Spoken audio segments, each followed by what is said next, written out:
নমস্কার, ওঙ্কার বাংলায় আপনাদের সকলকে স্বাগত জানাচ্ছি। এই মুহূর্তে আপনাদের সাথে রয়েছে আমি অপরূপা। চোখ রাখবো বিস্তারিত খবরের দিকে। মঙ্গলবার সকাল থেকে জনশূন্য কলকাতার বিভিন্ন স্টুডিও আর্টিস্ট ফোরামের বিজ্ঞপ্তি অনুযায়ী শুরু হলো শিল্পীদের কর্মবিরতি।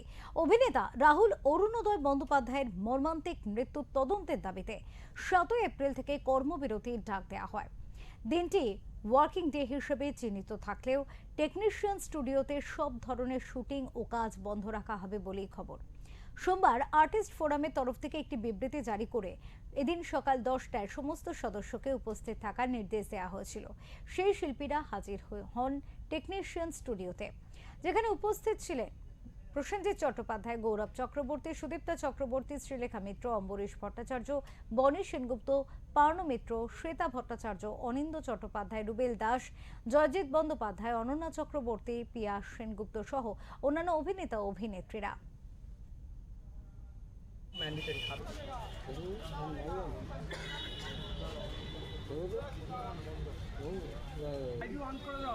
এমন একটা ইস্যু আমার মনে হয় যেখানে সমস্ত শিল্পীরা একত্রিত হয়েছেন, সব টেকনিশিয়ানরা একত্রিত হয়েছেন। সব থেকে বড় কথা হচ্ছে যে সবাই একত্রিত হয়েছে, দ্যাটস দ্য মোস্ট ইম্পর্টেন্ট। এই যে একটা নিরাপত্তা ব্যবস্থা, এটা তো বহুদিন ধরে চলছে আর কি, সেটা একজনের প্রাণ গিয়ে আজকে প্রমাণিত হলো। এরকম একটা হলো জিনিসটা, ফলে আমার মনে হচ্ছে যে কোথাও তো আমাদের এটা আমাদের গাফিলতি। তুমি যদি আমাদের না বলে আমি বলবো আমি এরকম প্রচুর সিচুয়েশনে কাজ করেছি যেটা আমার রিফিউজ করা উচিত ছিল, বা ঘটনাটা ঘটে যাওয়ার পর সেটাকে সামান্যভাবে নিজেকেই ভুলিয়ে রেখেছি। আমি কাউকে দোষ দেবো না, আমি তো আমি নিজেকে দোষ দেবো যে আমি কেন এই ঝুঁকিগুলো নিয়েছি, বা আমার সহশিল্পীকে দেখেছি তারা ঝুঁকি নিচ্ছেন, কেন নিয়েছেন। এগুলো আমাদের মূর্খামিগুলো উপরে একটা সজোরে একটা থাপ্পড় মেরে গেল রাহুলের মৃত্যুর কারণটা তো আমরা জানতে চাইবই, তার সঙ্গে আমরা জানতে চাইবো যে আমাদের নিরাপত্তা এবং আমাদের সুরক্ষার কী হবে। এটা একটা আগেও বলেছি আমি অনেকগুলো জায়গায়, সেটা হচ্ছে যে সকলে মিলে একসাথে একটা স্ট্যান্ড নেওয়া হয়েছে। শুধুমাত্র অভিনেতারা না, মানে শুধুমাত্র আর্টিস্ট ফোরাম নয়, সেটার সঙ্গে টেকনিশিয়ানরা রয়েছেন, পরিচালকেরা রয়েছেন, প্রযোজকেরা রয়েছেন। তো আমার মনে হয় this is step in the right direction, এবং এরপরে সকলে এক জায়গায় হয়ে একটা সিদ্ধান্তে পৌঁছানোর চেষ্টা করা হবে, যেখান থেকে সকলের নিরাপত্তার কথা ভাবা হবে। শুধুমাত্র অভিনেতাদের নয়, কলাকুশলীদেরও, যারা যারা ফ্লোরে কাজ করে তাদের সকলের নিরাপত্তার কথা ভেবেই এই স্টেপটা নেওয়া হয়েছে, এবং সবাই যে একত্রিত হয়েছে, সবাই যে একসাথে এসে একটা স্ট্যান্ড নিয়েছে, I think it's step in the right direction. একটা সিদ্ধান্ত নেওয়া হয়েছে, কিন্তু সেটা কতটা ইমপ্লিমেন্ট হবে বলে মনে হচ্ছে? আমরা তো চাই ইমপ্লিমেন্ট হোক, এবং সেই কারণেই সবাই এক জায়গায় আসা। এখানে আসা সেটা সাপোর্ট করার জন্য, এবং আমরা সত্যি চাই সেটা ইমপ্লিমেন্ট হোক। এবারে আমাদের পেশেন্স বা হোপ হারালে এই সময় চলবে না, যে একটু হোপ হতে পারে। নিয়ম কানুন সব আছে, খাতায় কলমে। মানে ফেডারেশনের সঙ্গে যে প্রডিউসার্সদের যে ইনপা, তারও কিছু আমি যতদূর জানি তারও কিছু লিখিত নিয়ম আছে। নিয়ম সবই থাকে। প্রযোজক বলেন যে আপনার শুটিংয়ের প্রথম দিন এত টাকা দিয়ে দেওয়া হবে, শুটিংয়ের শেষ দিন 1% দেওয়া হবে, ডাবিংয়ের আগে 1% দিয়ে দেওয়া হবে, এসব তো লেখা থাকে।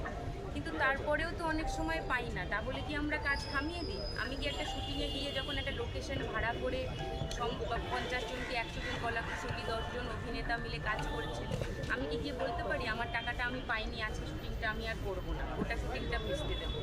মানে নিজেকে দায়ী মনে হয় না? সেটা তো আমরা সবসময় পারি না ভাই। নিয়ম অনেক কিছুই থাকে, কিন্তু সেটা করতে পারি না। আপনাদেরও তো নিশ্চয়ই অফিসে, কোম্পানিতে কিছু রুলস রেগুলেশনস আছে, সব কিছু কি 100% সবসময় মানা হয় না। কিন্তু কি হয়, আমরা মানিয়ে নিতে নিতে নিতে নিতে একটা জায়গায় গিয়ে দেওয়ালে পিঠ থেকে যায়। তো আমাদের পিঠ থেকে গেছে, ঠিক আছে?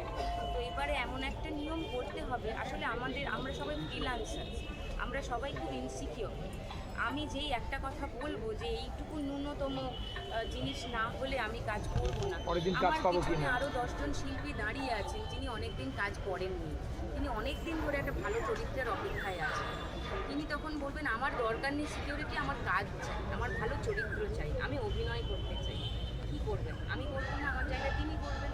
তো তিনি ওই চাইবার জায়গাতেই হয়তো নেই, হয়তো তিনি তার মার্কেট তাকে সেই জায়গা দেয়নি, মিডিয়া তাকে সেই জায়গা দেয়নি। অলিগঞ্জে না, এই সিস্টেমটা সর্বত্র আছে। পাওয়ার, ক্ষমতায় যারা রয়েছে, যাদের তথাকথিত নাম ধাম আছে, তারা সবসময় যারা পাওয়ারে তার থেকে কম তাকে এক্সপ্লয়েট করবে, হয় সেক্সুয়ালি এক্সপ্লয়েট করবে, নয় ফিনান্সিয়ালি এক্সপ্লয়েট করবে, নয় পাওয়ারের নিরিখে এক্সপ্লয়েট করবে।